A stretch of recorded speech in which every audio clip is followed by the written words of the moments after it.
তো হে বন্ধুরা, আমি কখনোই ভাবিনি যে আমার সাথে এটা হবে। স্ক্রিনে আমি তোমাদেরকে একটা ফটো দিচ্ছি, একটা ছেলের ফটো দিচ্ছি। এই ফটোটাকে ভালো করে দেখে নাও আগে। স্ক্রিনে তোমরা যে ফটোটা দেখতে পাচ্ছ অনেক বড় স্ক্যামার ভাই।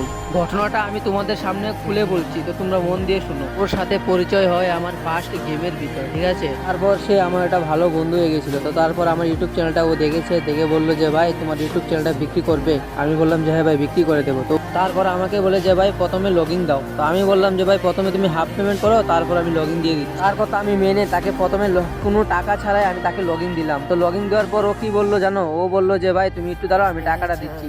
এইসব বলে ও আমার ফোনটাকে পুরো রিসেট মেরে দিল। তো আমার ফোনের ভিতর অনেক ডকুমেন্ট ছিল, সব চলে গেল। ও আইডিটাও নিল, আমার গেমের আইডিটাও নিল, ইউটিউব চ্যানেলটাও নিল। তোমাদের কাছে এর অনুরোধ রাখলাম যে ভাই কখনো অচেনা মানুষকে জীবনেও বিশ্বাস করবে না ভাই। বিশ্বাস করলে আমার মতো ঠকে যাবে।